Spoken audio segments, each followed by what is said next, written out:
Hello, I'm Taj, digitally known as Tropic Vibes, the host of Nifty Business, where we highlight NFTs and explore Web 3.0 as we move from pure speculation to creating real-world value.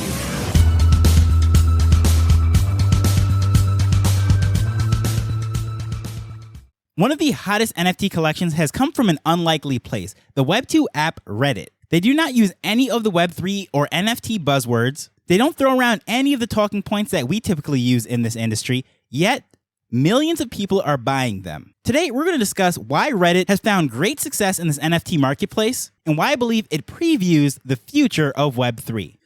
So what exactly is Reddit? Despite all the complex results that you're going to see if you try to even Google it, it is simply a platform with sub-communities built around interests. And these interests are widespreading. Currently, there are 50 million plus daily users and over 400 million plus monthly users on the app. And these interests are basically what you see in Facebook groups or in Twitter. You see them in communities. But on Reddit, they're divided into subreddits. So if you're familiar with how Discord is set up, basically a subreddit would be a channel within a server. Well, each section is built down into the various interests, and inside there's different conversations going on. But just to give you an idea of just the wide range of things, just scrolling down my thing really quick, Bible, coffee, Jamaica, space, woodworking. I mean, you can literally find any single topic that you can think of, and you can find a subreddit, vibrant conversations going on about that. But the interesting thing with that is when you make your posts, people have the ability to upvote or downvote. I forget which application it was. They started to implement something like that very similar. I want to say it was Facebook, if I'm not mistaken. Within Facebook groups, they're now adding an upvote and downvote feature. However, that is a staple within the Reddit community. So based on the number of upvotes, meaning a lot of people are finding that positive or valuable, then it's going to be shown a little bit more. It's going to be bumped up as far as on the subreddit. That person's going to be given a little bit more credibility, if you will, and a little bit more social status within that community because they're providing something of value. And quite the opposite, if a lot of people are downvoting it, well, it's going to move down in status. So if something happens to have a 90% upvote and it has lots of votes, well, it's going to rise to the top. A lot more people are going to see it, and that person who posted it is going to be a more valuable member of that community. That's the basic gist of how Reddit works. So think of any topic that you possibly want, and you can establish yourself as an authority within that by having good, vibrant conversation, and people are upvoting it, giving you and your content more credibility. And this is where the GameStop apes actually started. There is a subreddit called Wall Street Bets. And if you're not familiar with the whole thing, as far as in the height of the pandemic, the GameStop stock absolutely went through the roof. And it was a whole thing about the little people versus the big hedge funds that were betting against that company going bankrupt. And without going into all the details of that, there's lots of content out there, great YouTube documentaries and so forth. But in summary, some guys on Reddit, this subreddit, I should say, of Wall Street Bets, realized that big hedge funds were betting against it and had over leveraged themselves, put themselves in a reckless position, basically banking on the fact that GameStop was going to go bankrupt. So they pointed this out to their community, and then the community on that subreddit, they all bought GameStop stocks and they called themselves the apes. They also did this with AMC theaters and a couple other companies as well. They just realized that Wall Street was betting on these companies failing and basically pushing down the price in order to make their millions and billions. So they did the actual opposite. They bought it, pushing up the price, making those big, huge hedge funds lose money, and the quote-unquote little guys was making a fortune, pushing up the stock price. And that, in summary, was how they were able to rise to prominence, getting in all the news and so forth. But going back to all this NFT stuff, you can see where a lot of that culture, even the name, the apes and all of that, has made its way over into NFTs and Web3 and the culture that we have here, even on Twitter. But it has its origins on Reddit. But here's the interesting thing. Generally speaking, the Reddit communities have been NFT skeptics, not very much supportive, because over on Twitter, that is really the NFT hub. You won't necessarily find as vibrant as conversation and as many people on the other social media platforms, Instagram, Facebook, and so on, as you will find on Twitter. However, it is pretty ironic that a platform that has been historically pretty skeptical about NFTs has found some great success within that. So let's get to how all of that even started. Well, originally, there were no profile pictures or anything to identify anyone on Reddit. For the most part, it is an anonymous network, meaning that you can just post and there's really nothing linking back to a specific identity. However, a few years ago, they came out with profile pictures, which were just variations of the company's mascot. Their mascot is this little alien. His name is Snoo, and he's supposed to represent discovery and understanding across the communities. But they started to allow people to customize that mascot, putting him in different outfits, giving him hair, different colors, and so forth. And that was really what started off their profile pictures. And then if you had a premium account, you're actually willing to pay some premium features, you had a lot more ability to customize it, standing out from the pack. And especially if you're someone that is very active on Reddit, you could almost start your own little brand based on how you customize your little avatar. And all of that really picked up about 2 years ago. But in the June of 2021, of course, when everything was hyping up with the NFT market, they released some one-of-ones, which were the first NFTs for this new character that could be used as profile pictures, and they sold that on their community. They opened up a little marketplace and had the ability to purchase it. But going into this summer, they just ramped up everything and expanded the drops, and that is really where it started to go mainstream. However, it pretty much lay dormant for a few months right through the summer, and it really started to pick up steam recently within the last couple of weeks. But here's the interesting thing about their NFT program. Well, first of all, they do not call it NFTs. You will not see that in their marketing, their explanations, or anything of that nature. What you do see is a collectible avatar. And I think that's very interesting because when I started collecting over on Wax, we were mostly calling these digital collectibles. So seeing that it's coming over and they're calling this thing a collectible avatar, it's like things are coming full circle. It is a term that we sort of moved away from, and we're saying NFTs a lot. And I have always said I do not like that term NFTs because what is that? It doesn't really explain anything. We don't use the word fungible all that much. And the average person, when you think of tokens, you think of back in the day with arcades or going to the subway in the 90s. But other than that, like, what do we really use tokens for these days, trying to explain what a non-fungible token is versus a fungible token? But I'm not even going to go into all of that. I just like the fact that they're calling this thing a collectible avatar, and it reminds me of digital collectibles.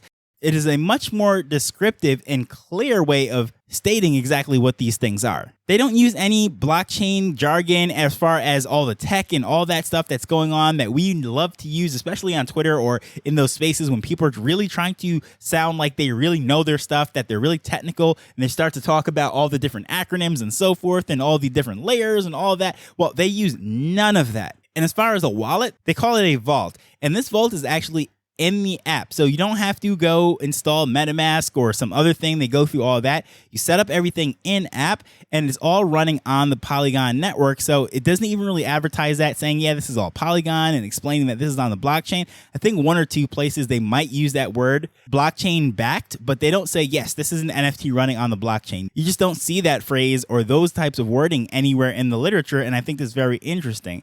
But the most important part about it is they allow the users to pay in US dollars. It is not in crypto at all. So that is why it is even easier to go mainstream, if you will. And a lot of people are seeing this, and the price does not hurt at all either. It is between $10 and $100 for the most part, compared to a lot of what the NFTs that we're seeing in the marketplace. That is very affordable. And I think it's very important that they went with Polygon for a bunch of reasons. Well, first of all, they chose Polygon before the ETH merge. So automatically they were able to overcome all the environmental impact objections by saying, well, no, this is on Polygon. It is much more efficient than any other of those blockchains that are destroying the universe, that are destroying the environment and so forth. So that argument went out the window from day one. But also being on Polygon, the gas fees were so low that when you're buying a $10 NFT, it's not like you had to pay $100 in gas in order to make that transaction. And the people that might not even necessarily understand what is going on there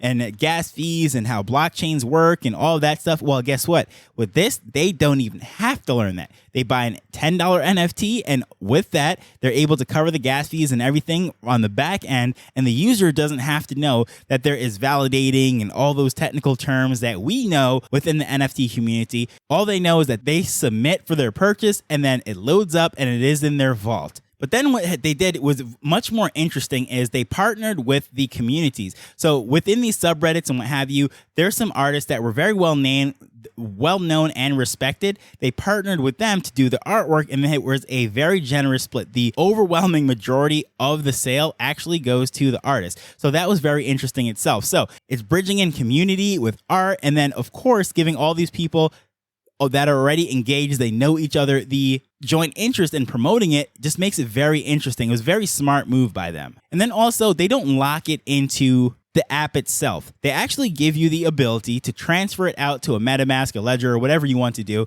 because remember, this is on Polygon, and they actually give you all the access to it. It is truly yours, and in their literature, they outline that. This is not something that is just stored on Reddit and it cannot go anywhere. No, you can take this out, and now you're seeing people actually selling it on OpenSea, on the open market. So it is very interesting as to how they set that up. So people might have just got it because they wanted to flex on Reddit in these subreddits and show off in their communities that they have this really cool, unique avatar, and then they could find out after the fact that, wow, this is something that other people might want, and I can sell this on the open market. Very interesting right there.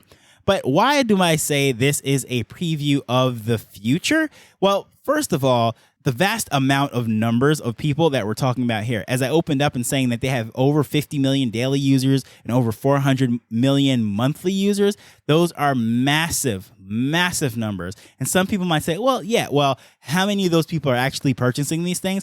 Well, according to their numbers, they have over 3 million vaults, and which is what we would basically call wallets. And to give you perspective as to how much that is, well, OpenSea has about 1 million active accounts. So that is a massive difference between OpenSea and what we already have over on Reddit, 3x. And a lot of the skeptics that were making fun of NFTs and just saw no value in it whatsoever are now seeing the value in this thing. And they're not talking about the tech and all that stuff, but they're getting in it because it represents them, gives them a little bit of status within their community. And I don't care who you are, deep down, status matters to you, because you can't find someone that would be labeled as someone that does not care about status more than myself, but deep down, it's just human nature to want to be the best, want to stand out a little bit. Someone who just wants to have a badge on their Xbox profile, or maybe a captain's badge on their sports jersey, something of that nature. Like, those are the things that like humans really absolutely love,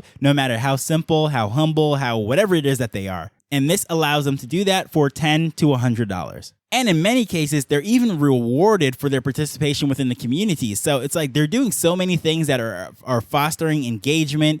They're really playing on the collectability of things, because deep down, people love to collect things. And there's just so many things that they're doing right to really engage what is already going on here. And working with those artists is bridging those communities together. So it is just very interesting. And with such a smooth on-ramp into Web3, I think this is really getting from the point of just a cool novelty, and it's really a mainstream adoption. Not a mass adoption, but a mainstream adoption. And the big difference is with an app like Reddit, this is mass adoption, because our grandmothers, our aunts, our uncles, the least technical person that we could possibly think of, at least understands how to get an app, where the app store is, whether it's on Apple or Google and so forth, and just loading something onto the phone. So that is mass adoption, where pretty much everybody on the planet has access to a smartphone and apps. However, mainstream adoption is what we're seeing here, such a large platform, and this is now put before everyone. Same thing as when Starbucks had their rewards program launched and so forth. That is a mainstream application of Web3. Still, we haven't had the mass adoption where we can just go to a random person on the street and say, hey, let me see your wallet and see what kind of NFTs you're collecting. Well, when we get to that point, then, of course, that is mass adoption. And you could probably do that with apps. You could just walk down to a random person and say, hey, what is your favorite app on your phone? And they could probably tell you. They don't have to ask any questions. But if you do that same question, say, what is your favorite NFT, or what is your favorite wallet to use, anything like that, most people are going to look at you like you have two heads. They have no idea what you're talking about. And because this is a mainstream application that is using this Web3 technology, here's the thing that they're going to do. They're going to do high volume, low prices. And that is what we're seeing right here, allowing masses to be able to purchase it, rather than what we're seeing, say, with these 10,000 collections, where it is high price, low volume. It is completely different. And going forward, they're just doing so much with communities, because this platform itself is built on communities. Each of these subreddits are communities around all those different interests. You can literally find Reddits about balloon animals if you really want to, alien sightings, anything. Whatever you could possibly think of, you can find that. So having this built, NFTs, communities, Reddit communities, I mean, it's like it goes hand in hand. So it is, in my opinion, a perfect test subject out of all the social media platforms and everything. I think this is probably going to be the best fit for NFTs. And not just that, they're actually working on something that looks very much like a cryptocurrency or a social token. They're calling it community points, and based on your engagement and your involvement on these subreddits within these communities, you're going to earn these points that can also be transferred off of platform. But I'm not even going to really dive into that. That is a subject on its own. But if something that you possibly want to research, it's going to be there on the page as well. If you go into Reddit and you're reading about all these different NFTs, or I should say these collectible avatars, you might stumble upon that information itself. But as that develops and they work out the kinks of that and they really roll it out, I'm going to cover that, do that in a separate episode in itself. But it's just really showing where all this is going. All these companies that are coming into Web3 and trying to do their thing with NFTs and so forth, I think this is going to be a case study. Every single time they're going to say, well, how exactly did Reddit do this? And they're going to use this as an example, as a blueprint as to how to foster that communication, how to add value that's separate and apart from the people that are just trying to resell it on the open market, because these people want a status symbol within their communities, as I was saying earlier. And I think that is just very interesting. But I would love to know what your thoughts are on this, and hopefully you found this very helpful. And if you find these episodes to be helpful, I'd absolutely appreciate it if you left me a rating or review in whatever podcast app that you are listening to. It goes a long way for this show. Obviously, I'm not selling ads or promo spots, but believe it or not, ratings and reviews are extremely valuable to this show. So I would greatly appreciate that. But as usual, I just want to thank you for taking time to listen to this as we're learning and building Web3 together. So until next time, later. The Nifty Business Show is not investment advice. It provides insights and information within the space. As with anything, please do your own research before making a decision whether you're making an investment or a purchase.